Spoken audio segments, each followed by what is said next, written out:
तो आज मैं आप लोगों को सामाजिक विज्ञान का एक वायरल पेपर बताने वाला हूं। अगर इस वायरल पेपर को आप तैयार कर लेते हो तो मेरे प्यारों जो सामाजिक विज्ञान में आप लोगों का 70 में 70 नंबर बिल्कुल आप लोगों का फिक्स हो जाएगा। तो पूरा सोल्यूशन बताने वाला इस वीडियो को पूरा देखिएगा। इस पेपर को सॉल्व जरूर से जरूर करके जाइएगा। कोड है 825 IJ कोड है मेरे प्यार बच्चों। जितना पेपर आप लोगों के लिए मैं करा रहा हूं सारे पेपर को अगर आप तैयार कर लेते हो मेरे प्यार तो आप लोगों का 70 में 70 नंबर बिल्कुल आप लोगों का सामाजिक विज्ञान में क्लियर हो जाएगा। सबसे पहले आप लोगों का नाम लिखना पड़ेगा, अनुक्रमांक कहां पे, तो सबसे पहले ऊपर क्या लिखोगे, नाम, और नीचे आप अनुक्रमांक लिखोगे, ठीक है। और इस पेपर को हल करने के लिए आपके पास जो टाइम दिया जाएगा 3 घंटे 15 मिनट। 3 घंटे 15 मिनट के अंदर इस क्वेश्चन पेपर को आप लोगों को सॉल्व करना होगा। नीचे जब पढ़ोगे मेरे प्यार तो निर्देश दिया गया, निर्देश भी पढ़ना बहुत ही ज्यादा कंपलसरी है। देखिए निर्देश क्या बोला है। निर्देश पहला निर्देश बोला है कि प्रारंभ के 15 मिनट परीक्षार्थियों को प्रश्न पत्र पढ़ने के लिए निर्धारित है। कहने का मतलब है मेरे प्यारों कि शुरू के 15 मिनट आपको टाइम दिया जाएगा क्वेश्चन पेपर पढ़ने के लिए। इसके बाद दूसरा है कि सभी प्रश्न अनिवार्य है, मतलब इसमें जितने भी प्रश्न दिए गए सारे प्रश्न करना क्या है, अनिवार्य है। इसके बाद तीसरा निर्देश देखिए क्या है। तीसरा निर्देश है कि यह प्रश्न पत्र 2 खंड, खंड अ तथा खंड ब में विभाजित है। मतलब यह पेपर 2 खंडों में बना हुआ है, खंड अ दूसरा खंड ब में। चौथा है बोला है कि खंड अ में 1 अंक के 20 बहुविकल्पीय प्रश्न हैं। इनका उत्तर आपको OMR उत्तर सीट पर दिया जाना है। मतलब कि खंड अ में 20 बहुविकल्पीय प्रश्न हैं और 20 बहुविकल्पीय प्रश्नों का उत्तर आपको OMR सीट पे देना होगा। इसके बाद है पांचवा निर्देश कि OMR सीट पर उत्तर अंकित किए जाने के पश्चात उसे काटे नहीं तथा इरेजर एवं व्हाइटनर आदि का प्रयोग न करें। कहने का मतलब एक बार जो आपने OMR सीट पे आंसर रंग दिया वो रंग दिया, दोबारा उसे काटना नहीं मेरे प्यारे बच्चों। इसके बाद अगला निर्देश देखिए क्या है। अगला है कि खंड ब, खंड अ में तो 20 नंबर के ऑब्जेक्टिव क्वेश्चन थे। खंड ब क्या है, खंड ब में 50 अंकों का है। खंड ब जो है 50 अंकों का। इसमें 2 प्रकार के प्रश्न हैं, एक वर्णनात्मक तथा वर्णनात्मक दूसरा। मानचित्र संबंधी 2 प्रश्न दिए गए हैं, एक 29 क और दूसरा 29 ख। इसके बाद है अगला निर्देश कह रहा है कि प्रत्येक प्रश्न के लिए निर्धारित अंक सम्मुख अंकित है। मतलब हर एक प्रश्न के आगे आपको लिखा हुआ मिलेगा कि प्रश्न 1 नंबर का है कि 2 नंबर का है कि 4 नंबर का है कि 6 नंबर का है। जितना भी नंबर का कोई भी प्रश्न होगा उसके आगे लिखा हुआ मिलेगा। देखिए अगला निर्देश क्या है। अगला है कि दिए गए मानचित्र को प्रश्न पत्र से पढ़कर उन पर अंकित कीजिए तथा मानचित्र को उत्तर पुस्तिका को मजबूती के साथ अवश्य संलग्न कीजिए। कहने का मतलब है कि जो मानचित्र आप भरोगे उसको भी आप कॉपी के साथ संलग्न करना है। इसके बाद है दृष्टिबाधित परीक्षार्थियों के लिए मानचित्र कार्य के स्थान पर अलग के प्रश्न लिखने के लिए दिए गए हैं। जो आंखों से कमजोर है उनके लिए मानचित्र कार्य अलग से दिया गया है। यहां से पेपर आप लोगों का स्टार्ट है। सबसे पहले आएगा खंड अ और खंड अ में रहेंगे बहुविकल्पीय प्रश्न। देखिए पहला प्रश्न क्या बोला है। पहला प्रश्न इसने कहा है कि निम्नलिखित में से किसने एक गुप्त संगठन यंग इटली बनाया था। चारों ऑप्शनों से बताना था आप लोगों को कि कौन ऐसा है जो गुप्त संगठन यंग इटली बनाया था। 1 नंबर के लिए प्रश्न है, 4 ऑप्शन आपके पास दिए गए हैं। तो इसका राइट आंसर होगा मेरे प्यारों जो जियोसेफ मेसनी। वो कौन था, जियोसेफ मेसनी था जो कि एक गुप्त संगठन यंग इटली बनाया था। इसके बाद दूसरा क्वेश्चन देखिए क्या है। दूसरा क्वेश्चन है कि कार्न लॉ से संबंधित देश है। 1 नंबर के लिए प्रश्न है। तो कार्न लॉ से संबंधित देश इन चारों ऑप्शन में से कौन है मेरे प्यारों बच्चों, ब्रिटेन। कौन है, ब्रिटेन है। डी वाला ऑप्शन जो होगा बिल्कुल राइट आंसर हो जाएगा। आगे बढ़ते हैं। अगला प्रश्न तीसरा देखिए क्या है। कह रहा है कि नेपोलियन बोनापार्ट की पराजय कब हुई थी। 1 नंबर के लिए प्रश्न है कि नेपोलियन बोनापार्ट की पराजय कब हुआ था, किस सन में हुआ था मेरे प्यार बच्चों। ये क्वेश्चन पूछा है तो सन 1815 ईस्वी में हुआ था। बी वाला ऑप्शन जो होगा बिल्कुल राइट आंसर हो जाएगा। आगे बढ़ते हैं क्वेश्चन नंबर 4 की तरफ। कह रहा है कि महामंदी का सबसे बुरा असर पड़ा। 1 नंबर के लिए प्रश्न है कि जब महामंदी आई थी तो सबसे बुरा असर क्या पड़ा था। तो सबसे बुरा असर पड़ा था कृषि क्षेत्र पर। किस पे, कृषि क्षेत्र पर पड़ा था। बी वाला ऑप्शन जो होगा बिल्कुल राइट आंसर हो जाएगा। आगे बढ़ते हैं क्वेश्चन नंबर 5वें की तरफ। देखिए क्वेश्चन नंबर 5वां क्या बोला है। कह रहा है कि गुलामगिरी किसकी रचना है। 1 नंबर के लिए प्रश्न है मेरे प्यारों। तो गुलामगिरी किसकी रचना है, 4 ऑप्शन आपके पास दिया गया है। तो वह है आपका ज्योतिबा फूले की, क्योंकि ज्योतिबा फूले की रचना है। ए वाला ऑप्शन जो होगा बिल्कुल राइट आंसर हो जाएगा। गुलामगिरी किसकी रचना है, तो ज्योतिबा फूले की। इतना याद रखिए, बहुत इंपॉर्टेंट प्रश्न है। इसके बाद अगला प्रश्न है कि निम्नलिखित में से कौन सा विषय संघ सूची से संबंधित है। 1 नंबर के लिए प्रश्न है। तो चारों ऑप्शनों से बताना है कि कौन ऐसा विषय जो संघ सूची से संबंधित है। वो आपका प्रतिरक्षा। ए वाला ऑप्शन जो होगा बिल्कुल राइट आंसर हो जाएगा। आगे बढ़ते हैं अगले प्रश्न की तरफ। प्रश्न नंबर 7वां कि भारतीय संविधान में भाषाओं को किस अनुसूची में रखा गया है, 1 नंबर के लिए प्रश्न है। तो भारतीय संविधान में भाषाओं को किस अनुसूची में रखा गया है मेरे प्यारों, 8वीं अनुसूची में रखा गया है। सी वाला ऑप्शन जो होगा बिल्कुल राइट आंसर हो जाएगा। आगे बढ़ते हैं अगला प्रश्न है प्रश्न नंबर 8वां कि भारतीय संविधान के बारे में निम्नलिखित में से कौन सा कथन गलत है। तो भारतीय संविधान के बारे में निम्नलिखित में से कौन सा कथन गलत है, 4 ऑप्शन आपके पास दिया हुआ है। तो इसमें से देखिए बी वाला जो है वो गलत है। कैसे, देखिए कह रहा है कि यह एक धर्म को राज्य के धर्म बताता है, बिल्कुल नहीं, यह क्या है, गलत है। बी वाला ऑप्शन जो होगा बिल्कुल राइट आंसर हो जाएगा। बाकी यार ये धर्म के आधार पर भेदभाव की मनाही करता है, बिल्कुल सही बात है। सभी लोगों को किसी धर्म का पालन करने की आजादी देता है, यह भी बिल्कुल सही बात है। किसी धार्मिक समुदाय से सभी नागरिकों को बराबरी का अधिकार देता है, यह भी सही बात है। मतलब यह एक धर्म को राजकीय धर्म बताता है, बिल्कुल नहीं, संविधान ऐसा नहीं करता है, गलत है। इसके बाद 9 वाला प्रश्न है कि जनता के लिए शासन किस शासन व्यवस्था की विशेषता है। तो जनता के लिए शासन किस शासन की व्यवस्था है, बहुत इंपॉर्टेंट प्रश्न है मेरे प्यारे बच्चों। तो वो लोकतंत्र की व्यवस्था है। बी वाला ऑप्शन जो होगा बिल्कुल राइट आंसर हो जाएगा। देखिए अगला प्रश्न है प्रश्न नंबर 10वां। प्रश्न नंबर 10वां है कि लोकतंत्र के मूल्यांकन की दृष्टि से निम्नलिखित में से कौन सा बिंदु लोकतांत्रिक व्यवस्थाओं के क्या है, अनुरूप नहीं है। 1 नंबर के लिए प्रश्न है मेरे प्यारे, बहुत इंपॉर्टेंट प्रश्न है। तो लोकतंत्र के मूल्यांकन की दृष्टि से निम्नलिखित में से कौन सा बिंदु लोकतांत्रिक व्यवस्थाओं के अनुरूप नहीं है। नहीं की बात कहा है मेरे प्यारे बच्चों, तो हो जाएगा बहुसंख्यकों का शासन। बहुसंख्यकों का शासन, सी वाला ऑप्शन जो होगा बिल्कुल राइट आंसर हो जाएगा। इसके बाद अगला प्रश्न है क्वेश्चन नंबर 11 क्या है, देखिए कि उत्पत्ति के आधार पर संसाधनों का निम्नलिखित में से कौन सा वर्गीकरण सही है। तो उत्पत्ति के आधार पर संसाधनों का निम्नलिखित में से कौन सा वर्गीकरण सही है, ये बताइए, बहुत इंपॉर्टेंट है। तो हो जाएगा जैव और अजैव दोनों। सी वाला ऑप्शन जो होगा बिल्कुल राइट आंसर हो जाएगा। ये भी प्रश्न 1 नंबर के लिए था। आगे बढ़ते हैं प्रश्न नंबर 12 कि प्रथम अंतर्राष्ट्रीय पृथ्वी सम्मेलन किस नगर में आयोजित किया गया था। 1 नंबर के लिए प्रश्न है। तो प्रथम अंतर्राष्ट्रीय पृथ्वी सम्मेलन किस नगर में आयोजित किया गया था, उस नगर का नाम बताना है। तो कहां पे, रियो डी जेनेरो में। रियो डी जेनेरो में बी वाला ऑप्शन जो होगा बिल्कुल राइट आंसर हो जाएगा। आगे बढ़ चलते हैं। अगला प्रश्न है प्रश्न नंबर 13 कि खरीफ की फसलों के बोए जाने का समय है। 1 नंबर के लिए प्रश्न है, बहुत ज्यादा इंपॉर्टेंट है। तो जून से जुलाई, जून से लेकर जुलाई तक खरीफ की फसलों के बोए जाने का समय है। ए वाला ऑप्शन जो होगा बिल्कुल राइट आंसर हो जाएगा। आगे बढ़ते हैं। अगला प्रश्न देखिए क्या है। अगला है कि निम्नलिखित में से कौन सा ऊर्जा खनिज है। 1 नंबर के लिए प्रश्न है, मतलब 4 ऑप्शनों से बताना कौन सा ऊर्जा जो है वो क्या है, खनिज है। तो आपका प्राकृतिक गैस क्या है, खनिज है, खनिज के अंतर्गत आते हैं। सी वाला ऑप्शन जो होगा बिल्कुल राइट आंसर हो जाएगा। अगला प्रश्न देखिए प्रश्न नंबर 15 क्या है, कृषि आधारित उद्योग का उदाहरण है। 1 नंबर के लिए प्रश्न है।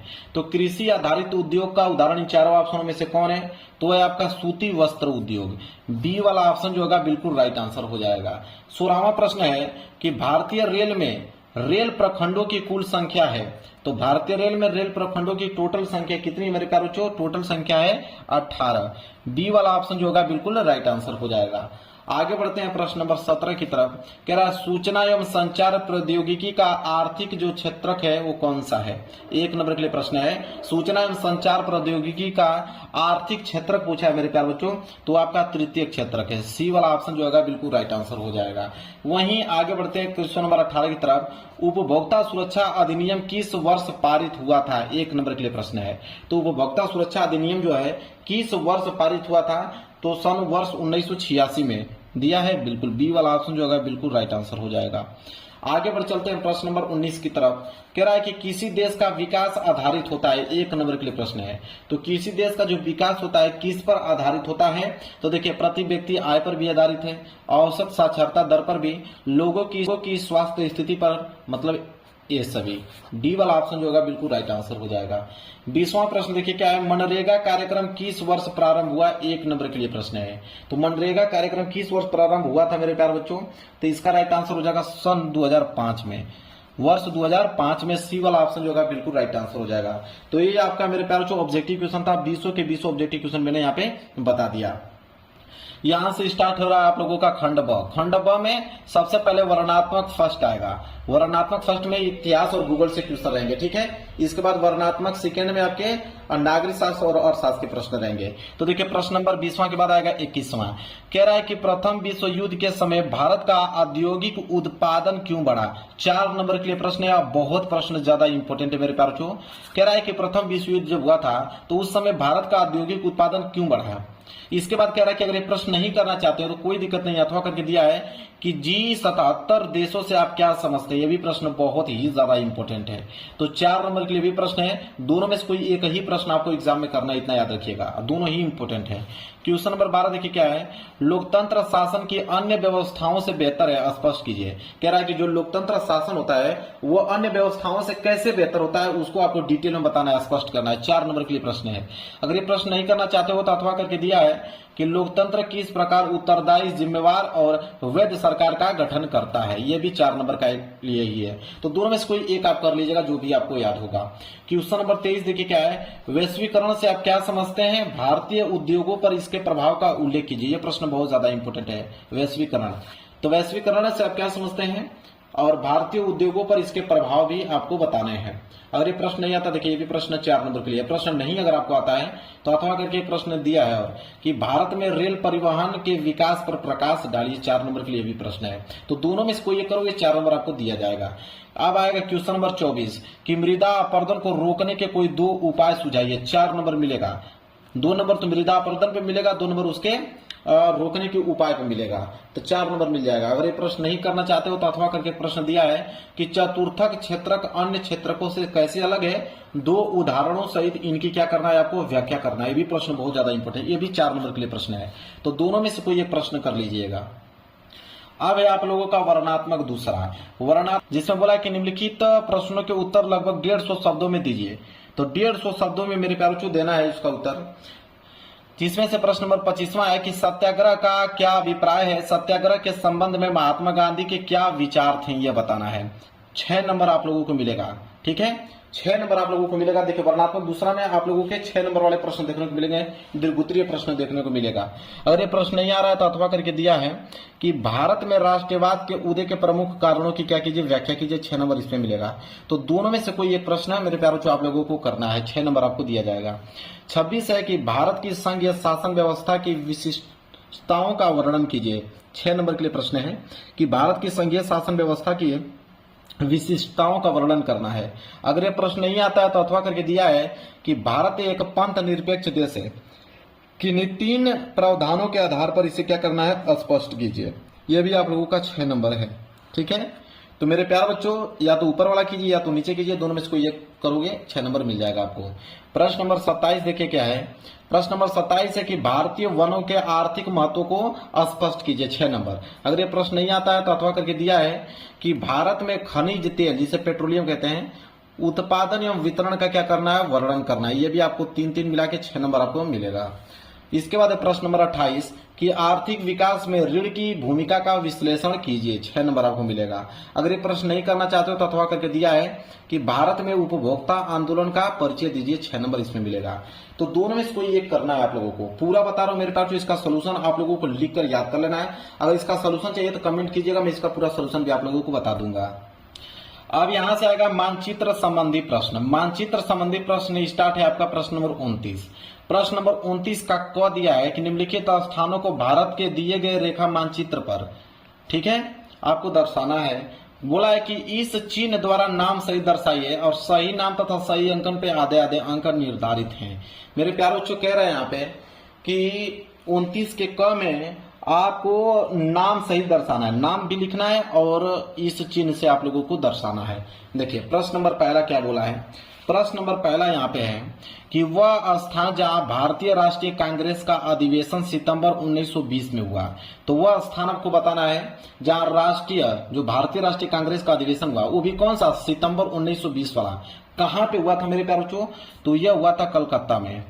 कहां पे हुआ था, कलकत्ता में हुआ था। तो आप तो नाम आपने बता दिया कि कलकत्ता में। अब इस कलकत्ता को आपको मानचित्र में दर्शाना होगा, किस चिन्ह द्वारा, इस चिन्ह द्वारा आपको दर्शाना होगा।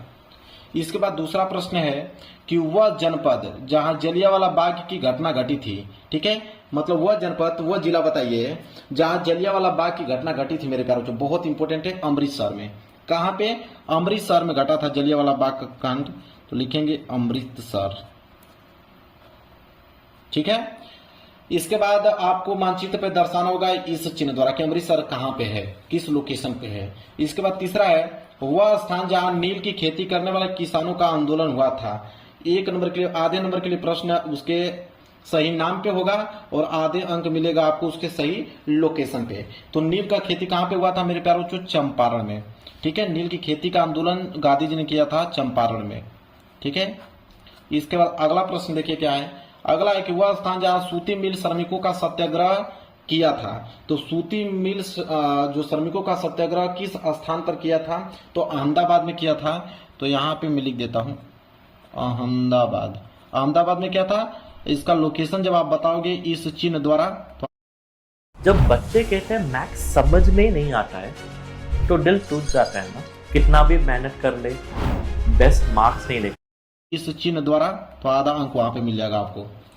इसके बाद है कि वह जनपद जहां का आंदोलन हुआ था। एक नंबर के लिए, आधे नंबर के लिए प्रश्न उसके सही नाम पे होगा और आधे अंक मिलेगा आपको उसके सही लोकेशन पे। तो नील का खेती कहां पे हुआ था मेरे प्यारों? चंपारण में, ठीक है। नील की खेती का आंदोलन गांधी जी ने किया था चंपारण में, ठीक है। इसके बाद अगला प्रश्न देखिए क्या है। अगला है कि वह स्थान जहां सूती मिल श्रमिकों का सत्याग्रह किया था। तो सूती मिल जो श्रमिकों का सत्याग्रह किस स्थान पर किया था? तो अहमदाबाद में किया था। तो यहाँ पे मैं लिख देता हूं अहमदाबाद। अहमदाबाद में क्या था? इसका लोकेशन जब आप बताओगे इस चिन्ह द्वारा, तो आधा अंक वहां पे मिल जाएगा आपको। इसके बाद है कि वह जनपद जहां चौरी चौरा की घटना घटी। तो चौरी चौरा की घटना कहाँ घटा था मेरे प्यारे बच्चों? गोरखपुर में। तो यहाँ लिखोगे गोरखपुर। इसके बाद मानचित्र पे आपको इस चिन्ह द्वारा दर्शा दोगे गोरखपुर को, तो आपको आधा अंक मिल जाएगा। टोटल मिला के 1 अंक हो जाएंगे। इसके बाद है आपका ख वाला 29 का ख कि निम्नलिखित स्थानों को भारत के दिए गए मानचित्र पृष्ठ 15 पर चिन्ह द्वारा नाम सहित आपको दर्शाना है और सही नाम तथा सही अंकन पे आधे आधे अंक आपको निर्धारित है। देखिए क्या है, कह रहा है यहाँ पे कि ओडिशा राज्य की एक प्रमुख नदी इस चिन्ह द्वारा नाम से ही दर्शाइए। तो ओडिशा का कोई एक नदी बताना है और मानचित्र पर इस चिन्ह द्वारा उस नदी को आप लोगों को दर्शाना है। तो महानदी बता देता हूं, ओडिशा में एक महानदी है।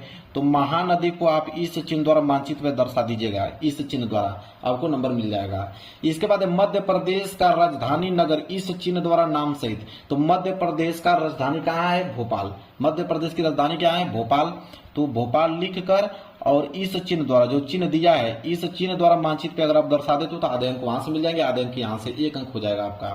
फिर कह रहा है कि सूती वस्त्र उद्योग का केंद्र इस चिन्ह द्वारा नाम सहित आपको दर्शाना है। तो सूती जो वस्त्र है उसका उद्योग का केंद्र बहुत जगह है, लेकिन एक मैं केंद्र बता देता हूँ, कानपुर। सूती वस्त्र उद्योग का एक केंद्र कानपुर भी है, सबसे बड़ा। तो कानपुर को आपको मेरे प्यारों लोकेशन पे इस चिन्ह द्वारा आपको दर्शाना है। आधा अंक उधर से मिल जाएगा, आधा अंक इधर से मिल जाएगा, 1 अंक हो जाएगा आपका। इसके बाद देखिए क्या है, कह रहा है कि एक प्रमुख लौह अयस्क उत्पादन क्षेत्र इस चिन्ह द्वारा नाम सहित आपको दर्शाना है। तो लौह अयस्क उत्पादन क्षेत्र बताना है। तो ओडिशा झारखंड पट्टी मैं बता देता हूँ, ओडिशा झारखंड पट्टी में लिख भी देता हूँ और यहाँ पे आप लोग लिख लीजिए और इसका लोकेशन दर्शा दीजिएगा। ओडिशा झारखंड पट्टी ओडिशा झारखंड पट्टी, यह आपका क्या मैंने बताया, लौह अयस्क उत्पादन क्षेत्र, इस चिन्ह द्वारा दर्शाना है। इसके बाद पश्चिम तट का एक बंदरगाह समुद्री पतन इस चिन्ह द्वारा नाम से बताइए। तो एक बंदरगाह मैं बता देता हूं पश्चिम तट का, कोची, ठीक है। कोची एक बंदरगाह है पश्चिम तट का। तो किस चिन्ह से दर्शाना है? इस चिन्ह के द्वारा उसको दर्शाना है। तो देखिए मानचित्र भी संबंधित मैंने प्रश्न आप लोगों के लिए बता दिया और यह पेपर का पूरा मैंने आप लोग एनालिसिस करके दिखा दिया। बस इसका सॉल्यूशन करना है। 20 ऑब्जेक्टिव क्वेश्चन का सॉल्यूशन मैंने करा दिया और जो बाकी है खंड ब उसके सॉल्यूशन अगर आपको चाहिए, फुल सॉल्यूशन चाहिए तो आप कमेंट कीजिए, इसका सॉल्यूशन मैं फुल लेकर आऊंगा डिटेल में। बस याद कर लीजिए 70 में 70 नंबर बिल्कुल आप लोगों का पक्का हो जाएगा। तो वीडियो को लाइक कर दीजिएगा, चैनल पर नहीं तो चैनल को जरूर सब्सक्राइब कर लीजिएगा। मिलेंगे एक प्यारे से नेक्स्ट